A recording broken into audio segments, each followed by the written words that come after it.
पिछले क्वेश्चन में हमने या पिछले वीडियो में हमने किसी चुंबकीय क्षेत्र में स्थित धारावाही चालक पर लगने वाले बल की सूत्र की उत्पत्ति को देखा था।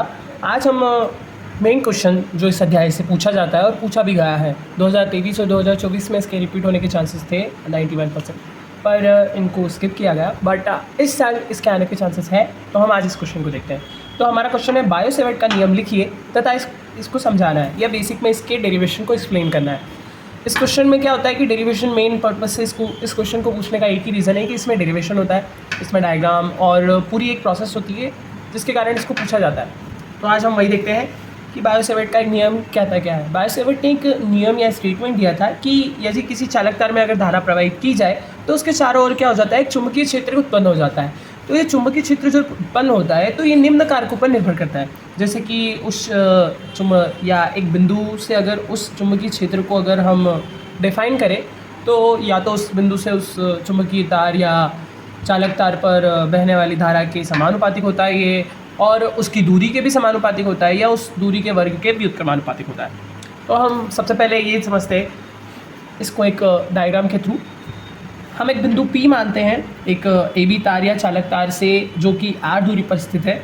अब इस AB तार या चालक तार पर अगर हम धारा प्रवाहित करते हैं तो इस चालक तार के आसपास एक चुंबकीय क्षेत्र उत्पन्न हो जाता है, ठीक है।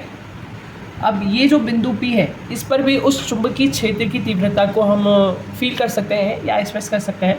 तब अगर हम इस पर चुंबकीय क्षेत्र की तीव्रता को dB माने और चालक तार में बहने वाली धारा को I माने तो ये आपस में क्या होगी, इस बिंदु P के चुंबकीय क्षेत्र की अगर तीव्रता को अगर निकाला जाए तो समानुपातिक होती है। अब हम इसके स्टेटमेंट को देखते हैं। माना कि चालक तार में अगर धारा I प्रवाहित की जाए तो उसके चारों ओर चुंबकीय क्षेत्र उत्पन्न हो जाता है, जैसे कि हमने माना था अभी यहाँ पर कि AB एक तार है जिसमें अगर हम धारा I प्रवाहित करें तो उसके चारों ओर क्या हो जाता है, चुंबकीय क्षेत्र उत्पन्न हो जाता है। अब इस चुंबकीय क्षेत्र में अगर किसी बिंदु P पर हम किसी बिंदु को हम क्या करते हैं, एक बिंदु P या एक नाम दे देते हैं। अगर उस पर हम माने कि उसकी चुंबकीय क्षेत्र की तीव्रता कितनी है, dB है, इस बिंदु P पर चुंबकीय क्षेत्र की तीव्रता कितनी है, dB है, तो एक स्टेटमेंट या एक निम्न कारक उत्पन्न होते हैं, उसको देखते हैं। तो ये चुंबकीय क्षेत्र की जो तीव्रता होगी इस चालक तार में बहने वाली धारा के क्या होगी, समानुपातिक होगी। तो dB जो कि चुंबकीय क्षेत्र की तीव्रता है, I जो चालक तार में बहने वाली धारा के मतलब धारा का मान है, तो दोनों क्या होंगे, आपस में समानुपातिक होंगे। अब दूसरा पॉइंट क्या कहता है कि इस बिंदु P पर dB जो कि चुंबकीय क्षेत्र की तीव्रता है इस चालक तार की लंबाई या अल्पांश लंबाई की भी क्या होगा, वो समानुपातिक होगा। तो dB समानुपातिक dl, ये एक अल्पांश लंबाई है जो कि चालक तार की संपूर्ण या पूरी लंबाई का एक हिस्सा है।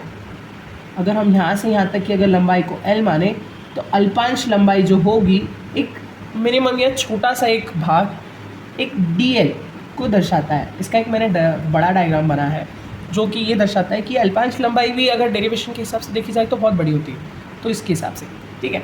अब तीसरा पॉइंट कहता है कि अल्पांश बिंदु P से अगर दूरी अगर निकाली जाए तो वो क्या होगी, इस बिंदु या अल्पांश से बिंदु P की दूरी अगर हम r माने तो उसके वर्ग के व्युत्क्रमानुपातिक होगी, तो 1/r² dB के। अब चौथा पॉइंट क्या कहता है कि उस बिंदु P की दूरी व अल्पांश से मिलाने वाली रेखा तथा अल्पांश की लंबाई दोनों के बीच का कोण sin थीटा के समानुपातिक होगा। अल्पांश की लंबाई और बिंदु P से उसकी दूरी के बीच में बढ़ने वाला कोण जो कि थीटा होता है उसकी ज्या के समानुपातिक होगा। अब इन सारी चीज़ों को अगर हम ऐसे देखें तो dB समानुपातिक I जो कि धारा को दर्शाता है, dB समानुपातिक dl जो कि अल्पांश लंबाई को दर्शाता है। अब इसमें तीसरा पॉइंट क्या कहता है कि अल्पांश बिंदु P की दूरी के वर्ग के व्युत्क्रमानुपातिक है, दोनों के बीच की दूरी को बताता है जो कि वर्ग के व्युत्क्रमानुपातिक है, तो 1/r² dB समानुपातिक। अब चौथा पॉइंट क्या कहता है कि दोनों बिंदु के बीच में बनने वाला कोण साइन ज्या या साइन थीटा के समानुपातिक होगा। तो अब ये सारी चीज़ों को अगर हम एक साथ मिलाकर लिखते हैं तो dB समानुपातिक I पहले पॉइंट से, dl जो कि अल्पांश लंबाई है, साइन थीटा चौथा पॉइंट बटे 1/r², तो 1/1/r²। ये सारी चीज़ें मैंने एक साथ मिलकर लिखी है। तो डी बी समानुपाती आई डी एल साइन थीटा बटे आर स्क्वायर। अब हम पिछले क्वेश्चन में भी देखा था, मैंने समानुपाती का चिन्ह हटाया था, तो इक्वल टू का चिन्ह लगाने से पहले मैंने एक नियतांक का गुणा किया था। तो हम यहीं वापस वही चीज़ करेंगे, हम समानुपाती का चिन्ह हटाएंगे और एक नियतांक के का गुणा करेंगे। तब हम इसको एक साथ लिखते हैं D B is equal to K D L sine theta बटे आर स्क्वायर, जहाँ पर के एक नियतांक है और थीटा अल्पांश की लंबाई और उस बिंदु को मिलाने वाली रेखा के बीच का कोण है। अगर हम इस बिंदु या CGS या SI में अगर इसका मान देखें इस के का, तो CGS में के का मान 1 होता है, तो D B is equal to I D L sine theta बटे आर स्क्वायर।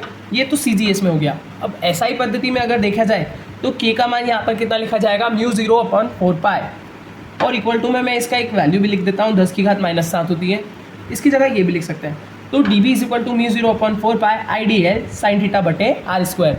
बायो सेवर्ट में दोनों मान पूछे जाते हैं। बेसिकली ये SI पद्धति वाला मान सबसे ज़्यादा यूज़ होता है, इसलिए इसको मैंने अलग से डिफाइन किया हुआ है।